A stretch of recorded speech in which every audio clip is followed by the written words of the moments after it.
दोस्तों नमस्कार, Kaushambi teachers academy में आपका स्वागत है। दोस्तों आज ये हिंदी पेडागाजी की 10वीं क्लास है।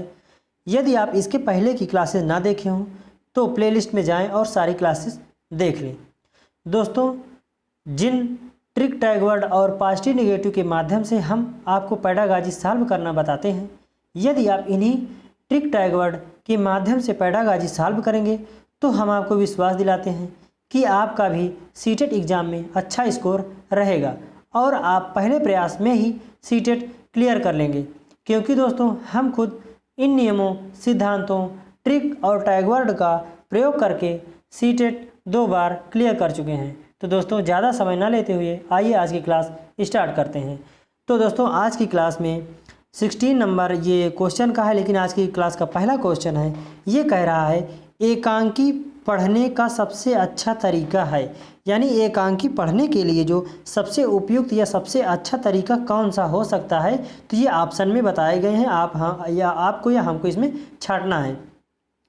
बच्चों से अलग अलग पात्रों के संवाद पढ़वाए जाएं और फिर एकांकी का मंचन हो, या एकांकी को बच्चे घर से पढ़कर आएँ और कक्षा में शिक्षक सवाल पूछे, या शिक्षक स्वयं पढ़ाते हुए सवाल पूछे जाएं या पूछते जाएं। शिक्षक स्वयं पढ़ें और बच्चे सुने। यानी इसका कहने का मतलब है जो एकांकी होता है, नाटक होता है, वो पढ़ने का सबसे अच्छा तरीका क्या हो सकता है, तो वो शिक्षक स्वयं पढ़े और बच्चे सुने। इससे बच्चे क्रियाशील नहीं रहेंगे, तो ये ऑप्शन हमारा गलत हो जाएगा। शिक्षक स्वयं पढ़ते हुए सवाल पूछेंगे, ये भी ऑप्शन सही नहीं है। बच्चे केवल सुनेंगे और वो अंदर से जो क्रिया प्रतिक्रिया होती है या सक्रिय नहीं रहेंगे। एकांकी को बच्चे घर से पढ़कर आएँ और कक्षा में शिक्षक सवाल पूछेंगे, ये भी बात गलत है। जब बच्चे घर से पढ़ के आएंगे तो इसका मतलब है कि उनको आप रटने के लिए कहेंगे, जब वो रट के आएंगे तब आप सवाल पूछेंगे, तो बच्चे को जो रटंत विद्या नहीं देनी चाहिए। तो ये भी ऑप्शन हमारा गलत हो गया। तो इसमें ऑप्शन हमारा पहला जो है सही है। तो 16 का क्या कह रहा है, बच्चों से अलग अलग पात्रों के संवाद कराया जाए। यानी एकांकी में जो होता है अलग अलग पात्र होते हैं, उसमें जो जैसे मान लीजिए कि महाभारत में जो अलग अलग पात्र हैं, अर्जुन, भीम, नकुल या और कोई भी है, तो उनके क्या है अलग अलग पात्रों के संवाद बच्चों को पढ़ाए जाएं और उन्हीं संवादों के माध्यम से उस एकांकी का मंचन हो। ये महाभारत में नहीं, कोई भी और एकांकी ले सकते हैं आप, हम एक एग्जाम्पल दिए हैं। तो उस चीज़ का मंचन हो तो क्या करेंगे, बच्चे सक्रिय रहेंगे और स्वयं खुद अच्छे तरीके से सीखेंगे। तो 16 नंबर का हमारा पहला ऑप्शन सही हो जाएगा। उसके बाद 17वां क्वेश्चन, निम्नलिखित में से कौन सा मौन पठन का महत्व नहीं है। इसमें निगेटिव आपको छाड़ना है दोस्तों। तो इसमें पहला ऑप्शन है मौन वाचन में नेत्र तथा मस्तिष्क अक्रिय रहते हैं, या मौन वाचन में थकान कम होती है क्योंकि इसमें वाग्य यंत्रों पर जोर नहीं पड़ता, या मौन वाचन अवकाश का सदुपयोग करता है, या फिर चौथा ऑप्शन है मौन वाचन के समय पाठक एकाग्रचित होकर ध्यान केंद्रित करके पढ़ता है।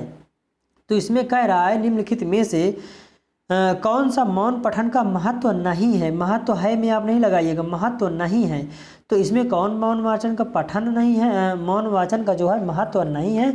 तो 17वें का हमारा जो पहला ऑप्शन दिया गया है, मौन वाचन में नेत्र तथा मस्तिष्क अक्रिय रहते हैं, ये बात गलत है। मौन वाचन में जो है नेत्र और मस्तिष्क जो है सक्रिय रहते हैं, ना कि अक्रिय। तो मौन वाचन में नेत्र तथा मस्तिष्क अक्रिय रहते हैं, यही बात हमारी गलत है, ये महत्व नहीं कहा गया है। तो यानी 17वें का हमारा ऑप्शन नंबर 1 सही हो जाएगा।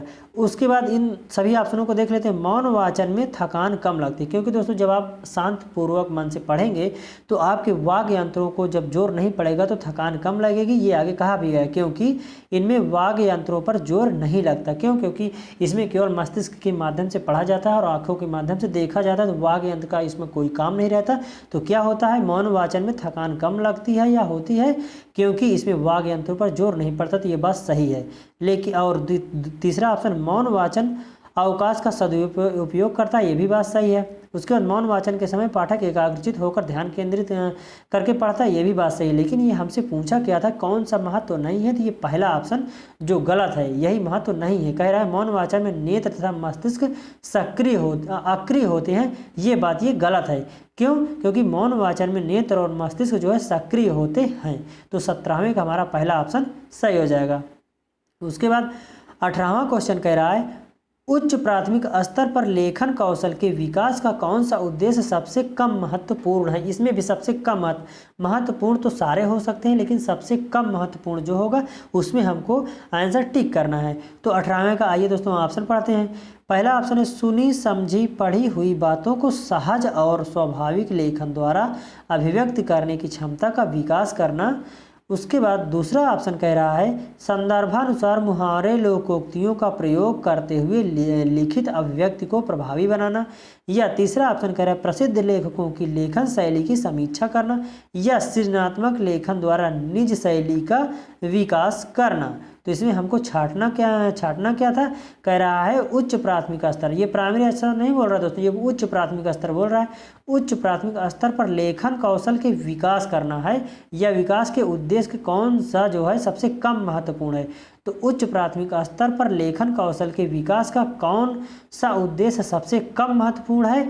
तो ये हमारा तीसरा ऑप्शन जो दिया गया है प्रसिद्ध लेखकों की लेखन शैली की समीक्षा करना। ये उच्च प्राथमिक स्तर पर बालकों के लिए बहुत ज़्यादा उपयोगी नहीं होता, महत्वपूर्ण नहीं होता। क्यों दोस्तों, क्योंकि जब ये सब चीज़ समीक्षा करना, ये किसी लेखकों या प्रसिद्ध लेखकों की शैली को समीक्षा करना ये बड़े बुजुर्गों का काम होता है, या उस भाषा में जो पारंगत हासिल किया रहता है, बहुत ज़्यादा उसमें पढ़ा लिखा रहता है, वही चीज़ जो प्रसिद्ध लेखकों की लेखन शैली को समीक्षा कर सकता है। तो ये उच्च प्राथमिक स्तर के बालक नहीं कर सकते हैं। बाकी उच्च प्राथमिक स्तर के बालक सुनी समझी पढ़ी बातों को सहजता और स्वाभाविक लेखन द्वारा अभिव्यक्त करने की क्षमता का विकास करना होता है। अब इसमें हम मुहावरे और लोकोक्ति हम निगेटिव बताए थे किस में, जब प्राइमरी स्तर पर आप सॉल्व करेंगे।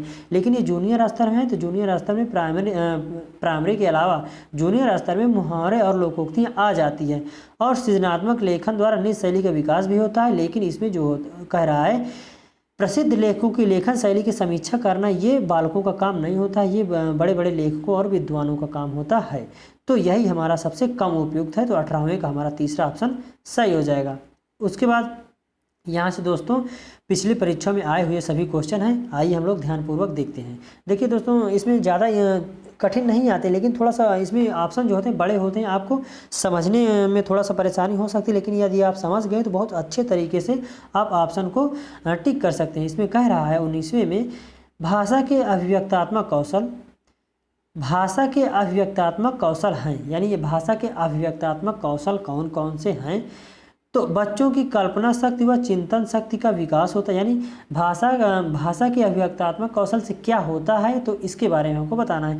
बच्चों की कल्पना शक्ति व चिंतन शक्ति का विकास होता है, या बच्चे प्रसन्न होते हैं, या बच्चे कक्षा में एकाग्रचित होकर शांत बैठते हैं, या बच्चे अनुशासित रहते हैं। तो अभिव्यक्तात्मक कौशल के द्वारा क्या होता है, तो अभिव्यक्तात्मक कौशल के द्वारा कल्पना शक्ति व चिंतन शक्ति का विकास होता है। जैसे मान लीजिए आप क्लास में बैठे हुए हैं और बच्चों को जो अभिव्यक्त करने के लिए कोई टॉपिक दे देंगे, और बालक वो अपने माइंड का प्रयोग करते हुए जब उसमें जब कुछ बोलेंगे, अभिव्यक्त करेंगे, तो उनकी कल्पना शक्ति और चिंतन शक्ति का विकास होगा।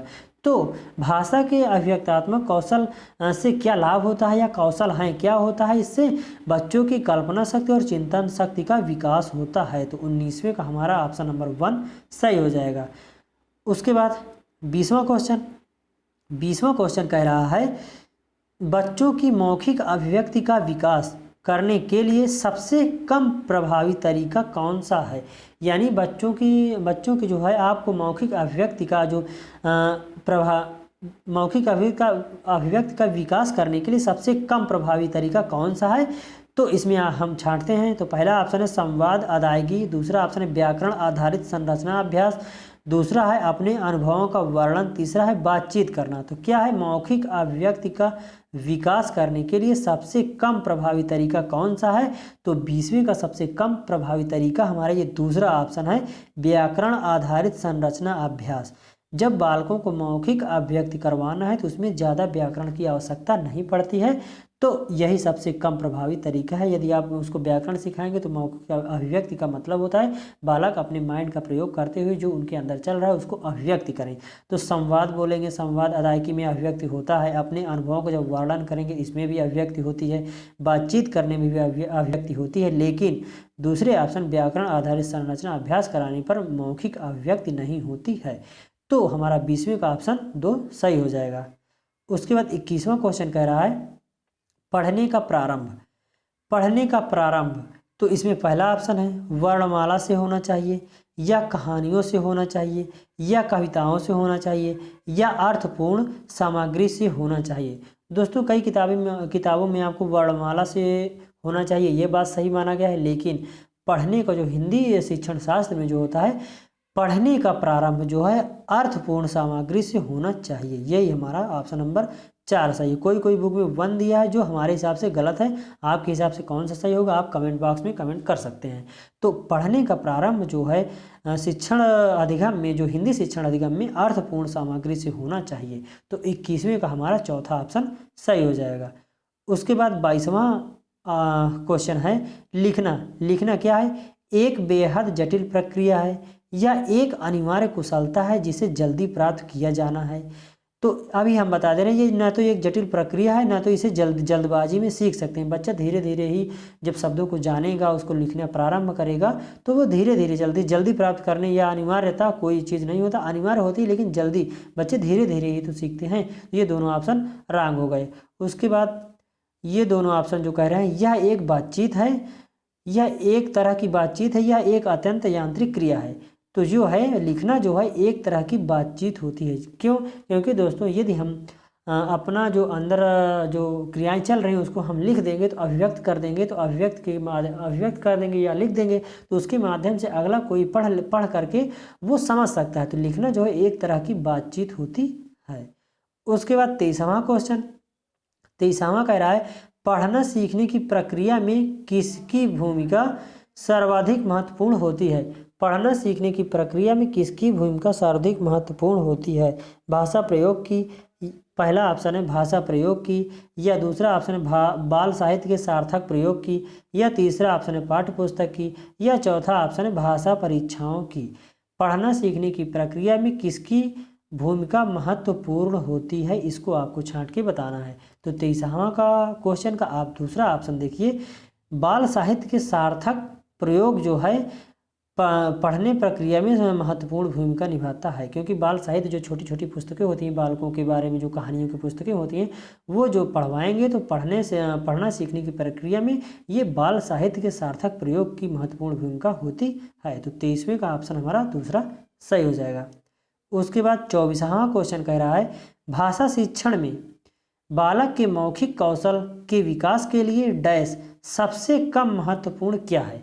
तो इसके बारे में हमको पता लगाना है। क्या कह रहे हैं? भाषा शिक्षण में बालक के मौखिक कौशल के विकास के लिए डैश सबसे कम महत्वपूर्ण क्या है, वो हमको पता लगाना है। तो पहला ऑप्शन है किसी विषय पर चर्चा करना, या बच्चों की बात को धैर्यपूर्वक सुनना, या बच्चों के उत्तर पूछना, या अपनी बात कहने का पूरा अवसर देना।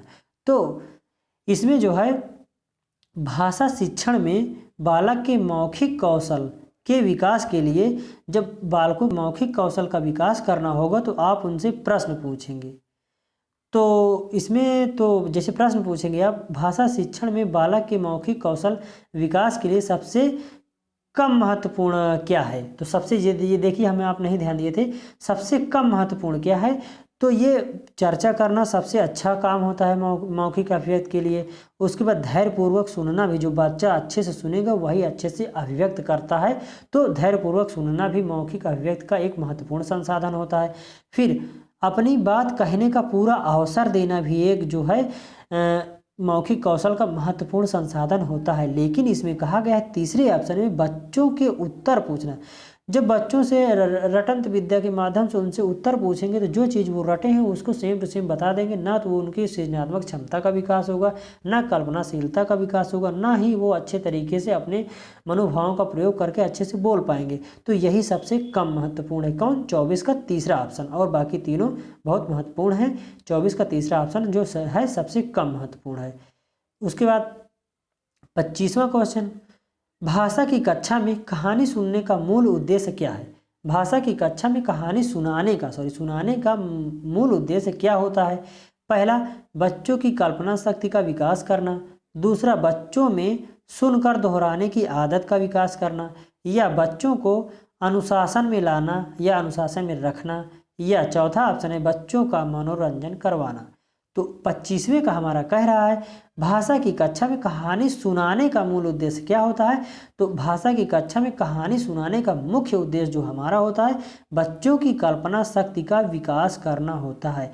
कहानी के माध्यम से बच्चे उस कहानी को सुनते हैं और उनके अंदर जो क्रिया प्रतिक्रिया चलती है उसके माध्यम से जो उनके अंदर जो चित्र बनता है उसके माध्यम से बालकों को अच्छे तरीके से वो कहानी कंठस्थ हो जाती है और वो दीर्घकालीन होती है और वो लॉन्ग समय के लिए बहुत अच्छे तरीके से समझ जाते हैं और सीख लेते हैं। तो भाषा की कक्षा में कहानी सुनाने का मूल उद्देश्य क्या होता है, बच्चों की कल्पना शक्ति का विकास करना, ये मूल उद्देश्य होता है।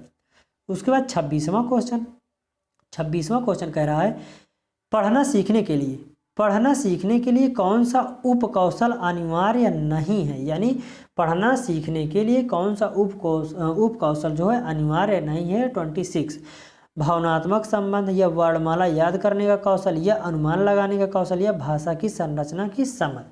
तो इसमें जो है पढ़ना सीखने के लिए कौन सा उपकौशल अनिवार्य नहीं है, तो ये भावनात्मक संबंध जो है ज़्यादा अनिवार्य नहीं है, बाकी नीचे के तीनों थोड़ा अनिवार्य हैं।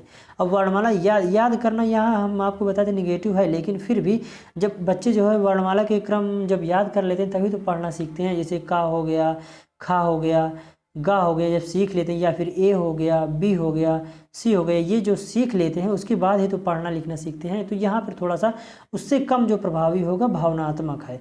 तो पढ़ना सीखने के लिए कौन सा उपकौशल जो है अनिवार्य नहीं है, तो भावनात्मक उपकौशल जो है अनिवार्य नहीं है, बाकी तीनों के अनिवार्य हैं। तो 26 का हमारा पहला ऑप्शन सही हो जाएगा। उसके बाद सार्थक पढ़ते समय कभी कभी वाक्यों शब्दों की पुनरावृत्ति करता है। यानी सार्थक नाम का कोई शिष्य है, बालक है, लड़का है, वह क्या करता है, कभी कभी वाक्यों की पुनरावृत्ति करता है। यह भाषाई व्यवहार दर्शाता है। यह कौन सा भाषाई व्यवहार दर्शाता है, उसे लंबे शब्दों को पढ़ने में कठिनाई होती है, या वह पढ़ने में अधिक समय लेता है, या वह अटक अटक कर ही पढ़ सकता है, या वह समझ के साथ पढ़ने की कोशिश करता है। तो जब बालक पुनरावृत्ति के साथ पढ़ते हैं तो दोस्तों ये बात ध्यान में रखिएगा कि वो क्या करेगा, जब बालक जो पुनरावृत्ति के साथ पढ़ेगा तो इसका मतलब है, जैसे मान लीजिए कोई कहानी या कोई कविता पढ़ रहा है, यदि उसको पलट के दोबारा उसको पढ़ने का प्रयास करेगा तो समझ लीजिए कि वह क्या कर रहा है, वह समझ के साथ पढ़ने की कोशिश कर रहा है। यानी कुछ दूर तक पढ़ा और उसका अर्थ उसको न समझ में आया, तब वो क्या करेगा, उसको फिर से दोबारा पढ़ने की कोशिश करेगा। तो वो क्या है, जो है कभी कभी वाक्यों शब्दों की पुनरावृत्ति यदि बालक कर रहा है तो वो भाषाई व्यवहार क्या दर्शाता है, वह समझ के साथ पढ़ने की कोशिश करता है। तो 27 का हमारा चौथा ऑप्शन सही हो जाएगा। उसके बाद 28वां क्वेश्चन करा आपके विचार से प्राथमिक स्तर पर उत्कृष्ट लेखन कार्य का उदाहरण क्या है। किसी आंखों देखी घटना का लिखित वर्णन करना, या छुट्टियां कैसे मनाई जाए इस पर अनुच्छेद लिखना, या मेरे सपनों का भारत विषय पर अनुच्छेद लिखना, या फिर अगला ऑप्शन कह रहा है पाठ्य पुस्तक से इतर कठिन शब्दों का श्रुत लेख करना। तो किसके माध्यम से, आपके विचार से, यानी शिक्षकों के विचार से प्राथमिक स्तर पर उत्कृष्ट लेखन कार्य का उदाहरण क्या है। तो ये उत्कृष्ट लेखन का उदाहरण ये है कि किसी आंखों देखी घटना का लिखित वर्णन जब बालक करेंगे तो वो लेखन कार्य उसको बहुत अच्छे तरीके से उसका लेखन कार्य अच्छे तरीके से संपादित होगा। तो आपके विचार में प्राथमिक स्तर पर उत्कृष्ट लेखन कार्य का उदाहरण क्या है, किसी आंखों देखी, यानी बालक जो जिस घटनाओं को आंखों देखी घटना है उसका जब लिखित वर्णन करेंगे तो वो सबसे उत्कृष्ट माना जाएगा प्राथमिक स्तर पर। तो 28वें का हमारा पहला ऑप्शन सही हो जाएगा। उसके बाद 29वां क्वेश्चन, पाँचवीं कक्षा की सुहानी पाँचों किन्हें आँखें दोनों आदि शब्द लिखती है, आप सुहानी के लेखन क्षमता के बारे में क्या कहेंगे। यानी ये कह रहा है क्वेश्चन कि सुहानी जो है चंद्रबिंदी वाले शब्द या अनुस्वार वाले शब्द जैसे पाँचों, किन्हें, आँखें, दोनों आदि शब्द लिखती है, आप सुहानी के लेखन क्षमता के बारे में क्या कहेंगे। तो पहला ऑप्शन है वह अनुनासिक चिन्हों का प्रयोग बिल्कुल नहीं जानती, वह अनुनासिक चिन्हों के प्रयोग के प्रति सजग है, या तीसरा ऑप्शन है वह अनुनासिक चिन्ह के बारे प्रयोग के प्रति लापरवाह है, या वह अनुनासिक चिन्ह के नियम का अधिसामान्यीकरण करती है। तो अधिसामान्यीकरण इसमें नहीं होगा। अनुनासिक चिन्हों के प्रति लापरवाह भी नहीं है। फिर वह अनुनासिक चिन्हों का प्रयोग बिल्कुल नहीं जानती, ये बात गलत है, क्योंकि जानती है तभी तो वो बार बार पढ़ रही है। तो ये ऑप्शन हमारा बचा, वह अनुनासिक चिन्हों के बारे में अनुनासिक चिन्हों के प्रयोग के प्रति सजग है। तो इसी कारण से वो क्या कर रही है, बार बार उन शब्दों का प्रयोग कर रही है। तो 29वें का हमारा दूसरा ऑप्शन सही हो जाएगा। तो 29वें का हमारा दूसरा ऑप्शन सही है।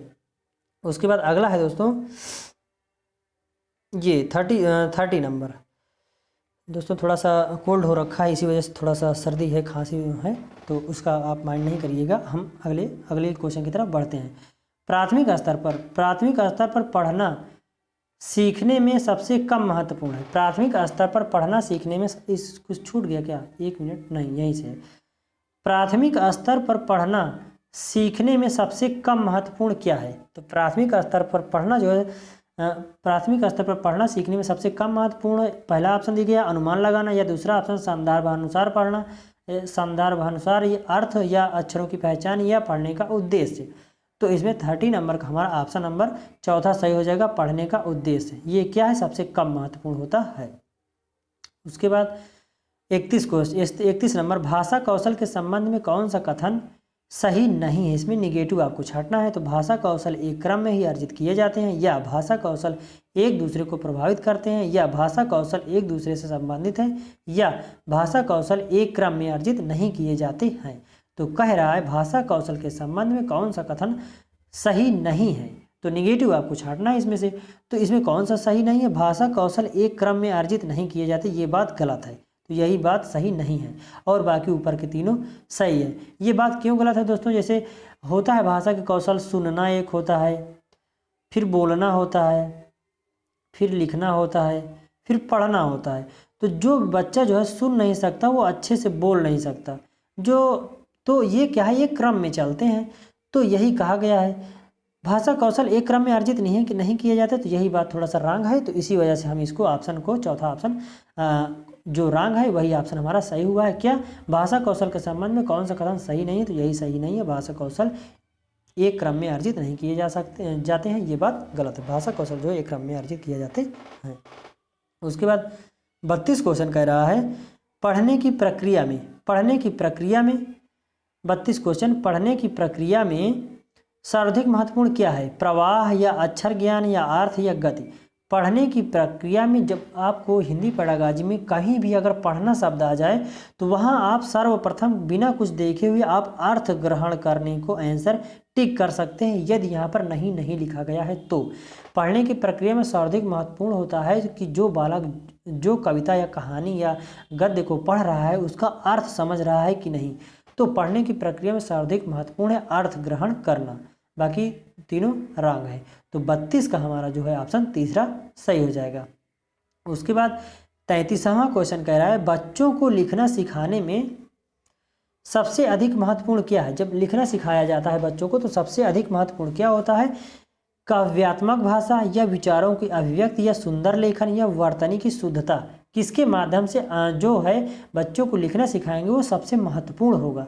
तो 33 का ऑप्शन आप 2 देखिए, विचारों की अभिव्यक्ति, यानी जब आपको लिखना सिखाना है, लिखना नहीं सिखाना है, बच्चों को थोड़ा सा कहानी कविता जैसे लिखना सिखाना है, तो सबसे पहले उनके माइंड में जो क्रिया प्रतिक्रिया चल रही है जब उसको विचारों को अभिव्यक्त करने के लिए कहेंगे तो वो क्या करेंगे, लिखने का जो सबसे अधिक महत्वपूर्ण हो जाएगा वो विचारों के माध्यम से ही हम उनको लिखने की प्रक्रिया जो है अच्छे सुदृढ़ तरीके से सबसे महत्वपूर्ण बता सकते हैं या कर सकते हैं। तो बच्चों को लिखना सिखाने में सबसे अधिक महत्वपूर्ण क्या है, विचारों की अभिव्यक्ति जो है सबसे महत्वपूर्ण होती है। तो 33 का ऑप्शन दूसरा सही हो जाएगा। उसके बाद दोस्तों कुछ समझाना चाहते हैं लेकिन जब सोचते हैं वीडियो लंबी हो जाएगी तो वहाँ कट करना पड़ता है, आप थोड़ा सा एडजस्ट कर लीजिएगा, बाकी कोई दिक्कत नहीं। आप बड़े बच्चे हैं, अध्यापक बनने जा रहे हैं तो थोड़ा सा एडजस्ट तो कर ही सकते हैं। तो आइए हम 34 देखते हैं। 34 क्वेश्चन है, कह रहा है मौखिक भाषा का आकलन डैश पर सर्वाधिक बल देता है। मौखिक भाषा का आकलन डैश पर सर्वाधिक बल देता है, किस पर सर्वाधिक बल देता है, धारा प्रवाह की तीव्रता पर, सांस्कृतिनिष्ठ शब्दों का प्रयोग करके या उच्चारणगत शुद्धता पर या विचारों की क्रमबद्धता। भाषा मौखिक भाषा का आकलन किस पर यानी डैश पर सर्वाधिक बल देता है, यानी किस पर सर्वाधिक बल देता है?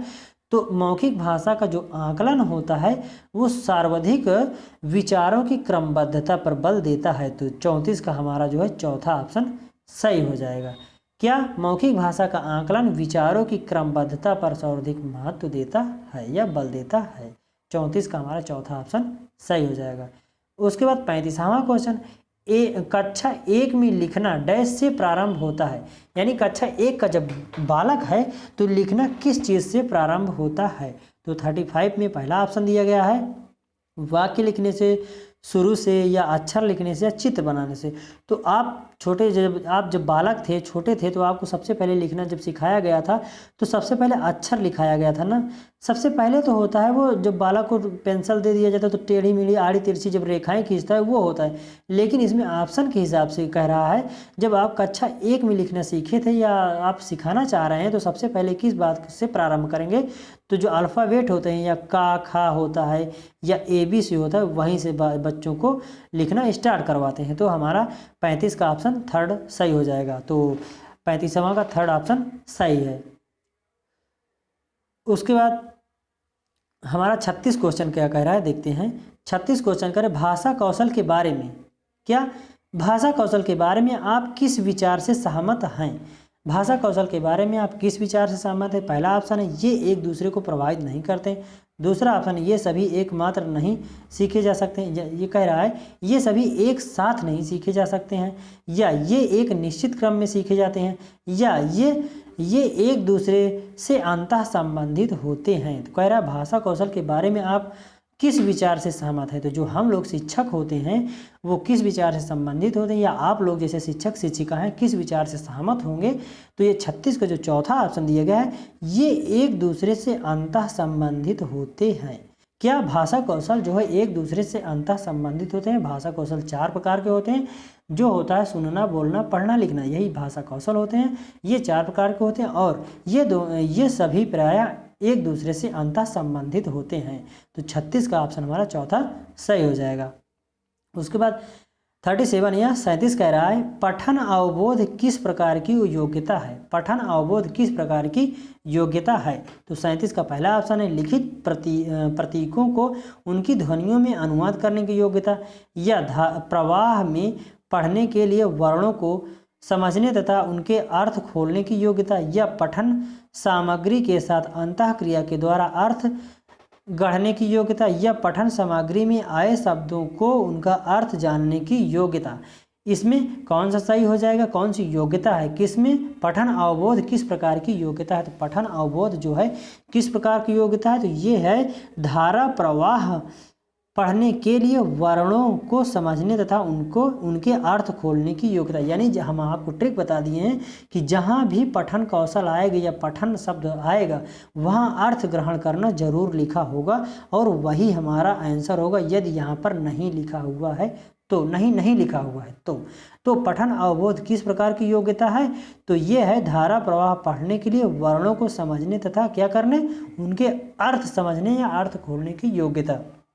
तो 37 का हमारा दूसरा ऑप्शन सही हो जाएगा। उसके बाद 38वां क्वेश्चन दोस्तों, यहाँ इसके बाद से हम क्लास नहीं लिए हुए हैं, क्वेश्चन नहीं लिए हुए हैं। इसके बाद से हम अगले वीडियो में हम इसके आगे के क्वेश्चन लेके आएंगे। तो दोस्तों यदि हमारा पढ़ाया आपको पसंद आ रहा हो या समझ में आ रहा हो तो हमारे चैनल को सब्सक्राइब जरूर करें। लाइक करें या ना करें आपकी मर्जी है, लेकिन यदि आपको समझ में आ रहा है तो सब्सक्राइब कर लें, इससे आपका भला होगा। क्योंकि आप सीटेट एग्ज़ाम में अच्छा स्कोर इससे कर सकते हैं। और दोस्तों को आप भी बता सकते हैं यदि आपको समझ में आ रहा है। तो हम आज यहीं तक करते हैं, फिर अगले वीडियो में अगला क्वेश्चन लेके आएंगे। थैंक्स टू ऑल, जय हिंद।